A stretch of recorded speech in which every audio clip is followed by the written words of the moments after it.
श्री स्वामी समर्थ अवधूत चिंतन श्री गुरुदेव दत्त. आज आपण श्री गुरुदेव दत्तांची एक कथा बघणार आहोत. श्री गुरुदेव दत्त गोकर्ण क्षेत्राला का गेले.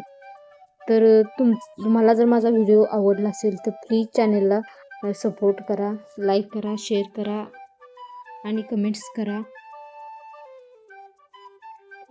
श्री गुरुदेव दत्त गोकर्ण क्षेत्राला का गेले. लंकेचा राजा रावण एकदा आईला भेटायला गेला असता ती मातीचे शिवलिंग करून त्याची मोठ्या भक्तीने पूजा करीत होती असे त्याने पाहिले.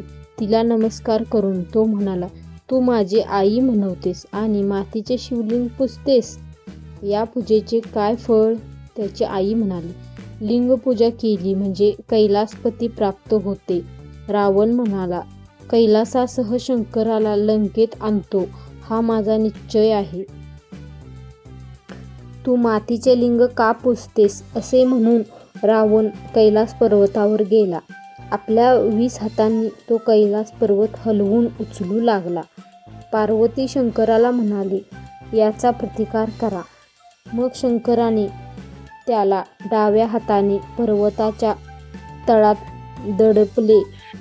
तेव्हा रावणाने विनवणी केली. तेव्हा शंकराने त्याला बाजूला काढले. रावणाने नाना प्रकारे शंकराचे स्तोत्र गायले. तेव्हा शंकर भक्त रावणाला म्हणाले, तू वर माग. रावण म्हणाला, तुम्हाला कैलासासह लंकेला न्यावे ही माझी इच्छा आहे. शंकर म्हणाले, तुला कैलास काय करायचा. आत्मलिंग देतो. 3 वर्षे त्याची पूजा केली म्हणजे भक्त परमेश्वर रूप होतो. मनाच्या सर्व इच्छा पूर्ण होतात. हे लिंग लंकेत नेऊन त्याची स्थापना कर. वाटेत कोठे जमिनीवर ठेवू नको. रावण लिंग घेऊन चालला. नारदाने ही गोष्ट इंद्राला सांगितली. सर्व देव विष्णूकडे गेले. विष्णूने शंकराला विचारले. शंकर म्हणाला, त्याच्या भक्तीने मी भुललो. विष्णूने नारदाला रावणाचा विलंब करण्यास पाठवले व गणपतीला विघ्न करण्यासाठी पाठविले. गणपती बाळरूप घेऊन समुद्र किनाऱ्यावर गेला. देवांनी दिलेले लाडू, पंचखाद्य, ऊस, खोबरे, डाळिंब, तूप, दूध, साखर हे जिन्नस भक्षण करीत ते तेथे फिरत असता रावणाने त्याला हाक मारली. त्याला पाहताच गजानन पळू लागला. तेव्हा रावणाने ब्राह्मणाचे रूप धरले व गणपतीला धीर दिला. रावणाने मनात विचार केला, जर आपण संध्या केली नाही तर व्रतभंग होईल. तो गणपतीला म्हणाला, मी संध्या करीपर्यंत तू लिंग धर. गणपती म्हणाला, मी 3 वेळा तुम्हाला हाक मारेन. जड झाल्यास लिंग जमिनीवर ठेवीन. गणपतीने असे म्हणून लिंग घेतले. रावण संध्या करण्यासाठी समुद्रात गेला. रावण अर्घ्य देत असता गणपतीने त्याला 3 हाका मारल्या. ध्यान करण्यात गुंतलेला रावण आला नाही. तेव्हा गणपतीने ते लिंग जमिनीवर ठेवले.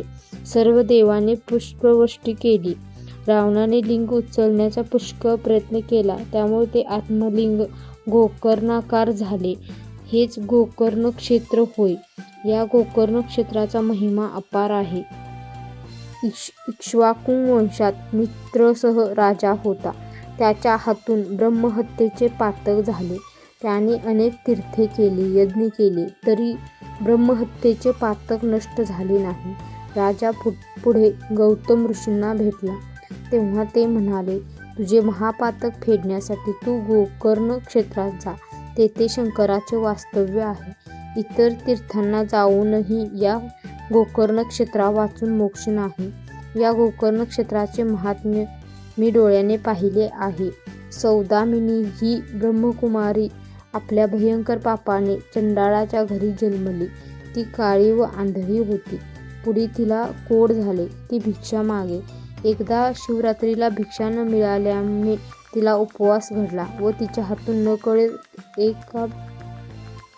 एक बेलाचे पान गोकर्णातील शिवलिंगावर पडले. त्यामुळे तिचा उद्धार झाला. शिवदूतांनी तिला शिवलोकात नेले. असे हे गोकर्ण क्षेत्र आहे. तेथे तू जा. मित्रसह राजा त्या क्षेत्रात गेला व पापमुक्त झाला. योगी म्हणाला, हे नामधारका, श्रीपाद श्रीवल्लभ गोकर्ण क्षेत्री का गेले याचा उलगडा तुला झाला असेल. नामकर्णी म्हणाला, श्रीपाद श्रीवल्लभ पुढचे चरित्र मला सांगा.